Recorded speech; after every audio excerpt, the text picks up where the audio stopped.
Hello everyone. मैं मोहित लाल exam guidance के YouTube channel पर आप लोगों का स्वागत करता हूं।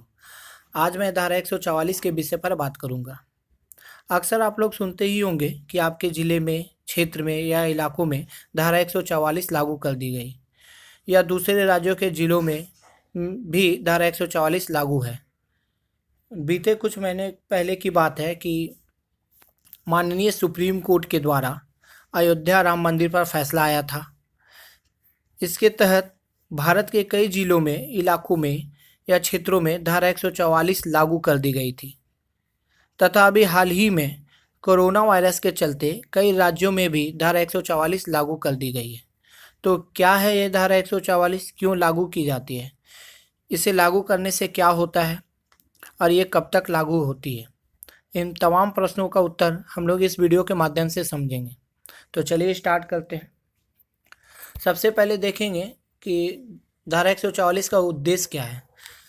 तो धारा 144 का मुख्य मकसद कई लोगों को एक जगह पर इकट्ठा होने से रोकना है। सरकार यह धारा तब लागू करती है जब लोगों के इकट्ठा होने से न्यूसेंस और आशंकित खतरा हो सकता है। ठीक है, न्यूसेंस और आशंकित खतरा होने पर धारा 144 लागू की जा सकती है। आगे देखते हैं, ध्यान से देखिएगा क्या है धारा 144 और कब लगाई जाती है। सीआरपीसी की धारा 144 जिलाधिकारी द्वारा जारी किया गया एक लिखित आदेश होता है। कैसा आदेश होता है? एक लिखित आदेश होता है जो लोक शांति कायम करने या आपात स्थिति से बचने के लिए लगाई जाती है।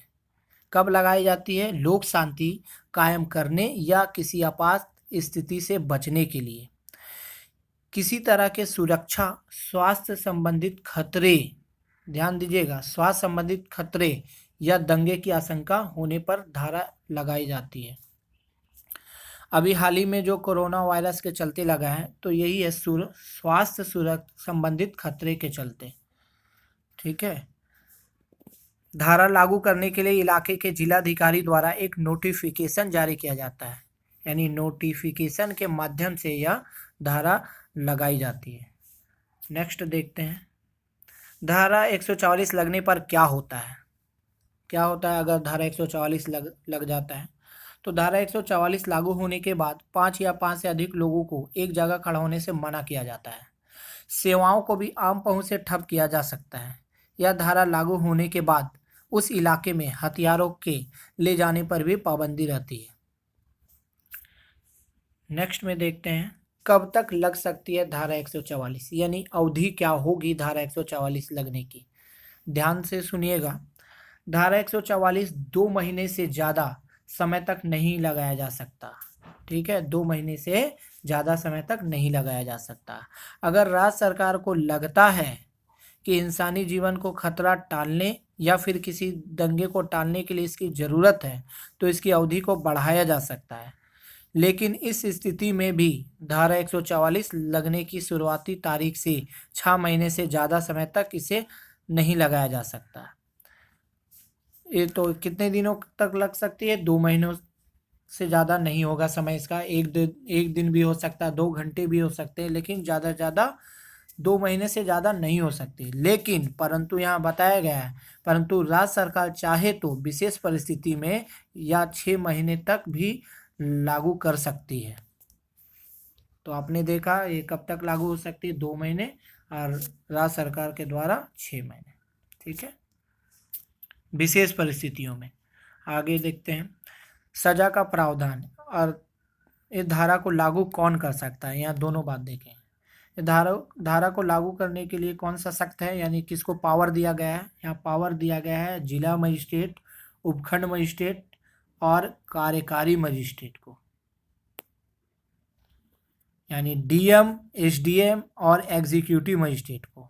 आपको बता दें, यह मजिस्ट्रेट का बात हुआ है तो मजिस्ट्रेट दो तरीके के मजिस्ट्रेट होते हैं। एक होते हैं जेएम यानी जुडिशियल मजिस्ट्रेट, एक होते हैं एग्जीक्यूटिव मजिस्ट्रेट। तो जो जेएम होते हैं, जुडिशियल मजिस्ट्रेट होते हैं, वे जुडिशरी के पार्ट होते हैं, यानी न्यायपालिका के पार्ट होते हैं और वे कोर्ट में बैठते हैं। लेकिन जो एग्जीक्यूटिव मजिस्ट्रेट होते हैं वह कार्यपालिका के पार्ट होते हैं। वो विधि और व्यवस्था को नियंत्रण करते हैं, यानी लॉ एंड ऑर्डर को मेंटेन करते हैं।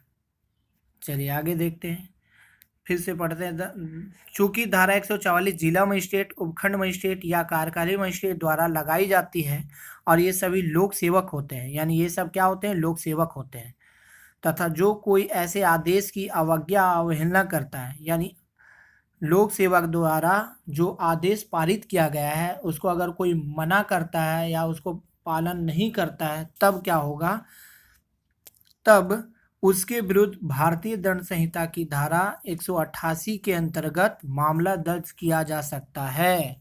यानी जो धारा 144 है वह लोक सेवक द्वारा एक लगाया जाता है, अगर उसको पालन करना सभी के लिए अनिवार्य होता है, क्योंकि ये विधिपूर्ण होता है। जब विधिपूर्ण होता है तो सभी को पालन करना होता है। अगर कोई व्यक्ति उसका पालन नहीं करता है तो उसे सबसे पहले उसको चेतावनी दिया जाता है, और चेतावनी देने के बावजूद भी वह फिर से वही अपराध करता है, वह अवहेलना करता है, अवमानना करता है, यानी पालन नहीं करता है, तब उसको भारतीय दंड संहिता के अंतर्गत धारा 188 के अंतर्गत मामला दर्ज किया जा सकता है, उस पर कार्रवाई, कानूनी कार्रवाई की जा सकती है। चूंकि ये जमानती अपराध है, उसको जमानत पर छोड़ा जा सकता है। चलिए ठीक है, आपने सजा देख लिया, आगे देखते हैं। कर्फ्यू और सीआरपीसी की धारा 144 में क्या अंतर होता है। धारा 144 और कर्फ्यू के बीच फर्क क्या होता है। ध्यान रहे कि धारा 144 और कर्फ्यू एक चीज़ नहीं है, यानी दोनों अलग अलग चीज़ें हैं। धारा 144 का उल्लेख सीआरपीसी में किया गया है, यानी दंड प्रक्रिया संहिता, क्रिमिनल प्रोसीजर कोड, जबकि कर्फ्यू का उल्लेख सीआरपीसी में नहीं किया गया है। तो तब क्या होते हैं, सीआरपीसी में नहीं किया गया तो कहाँ किया गया है, क्या होता है ये कर्फ्यू। कर्फ्यू धारा 144 का ही बड़ा रूप है, यानी कर्फ्यू क्या है, धारा 144 का ही बड़ा रूप है, विस्तृत रूप है। कर्फ्यू या बहुत ही खराब हालत में लगाया जाता है, यानी कर्फ्यू कब लगता है, बहुत ही खराब परिस्थिति आ गई तब यह कर्फ्यू लगाया जाता है। उस स्थिति में लोगों को एक खास समय या अवधि तक अपने घरों के अंदर रहने का निर्देश दिया जाता है। मार्केट, स्कूल, कॉलेज आदि को बंद करने का आदेश दिया जाता है। यानी कर्फ्यू में क्या होता है, कर्फ्यू में क्या होता है कि एक समय सीमा के अंदर ही आपको बाहर निकलने दिया जाएगा, बाकी में आप घर पे ही रहिए। और इसके तहत मार्केट, स्कूल, कॉलेज आदि को बंद करने का आदेश भी दिया जाता है। सिर्फ आवश्यक सेवाओं को ही चालू रखने के लिए अनुमति दी जाती है। यानी आवश्यक सेवाओं में क्या आएंगी, मेडिकल आएंगी, हॉस्पिटल आएंगी, ठीक है, ये सब सेवाएं हैं जो कर्फ्यू में चालू रह सकती हैं। लेकिन आगे देखिए, इस दौरान ट्रैफिक पर भी पूरी तरह से पाबंदी रहती है, यानी यातायात नहीं होगा, पूरी तरह से ठप रहेगा कर्फ्यू में। यानी कर्फ्यू क्या है, 144 का ही बड़ा रूप है। 144 में कुछ छूट मिल सकता है, लेकिन कर्फ्यू में छूट नहीं मिल सकता। तो आपने देखा धारा 144 क्या है। आई होप आपको ये समझ में आया होगा। आप कमेंट बॉक्स में कमेंट भी कर सकते हैं कि कैसा लगा आपको वीडियो, और इसको आप ज़्यादा से ज़्यादा शेयर करें ताकि अन्य लोगों को भी इसकी जानकारी हो। इसी तरह अगर आप वीडियो चाहते हैं तो आप कमेंट बॉक्स में कमेंट कर सकते हैं। ठीक है, थैंक यू।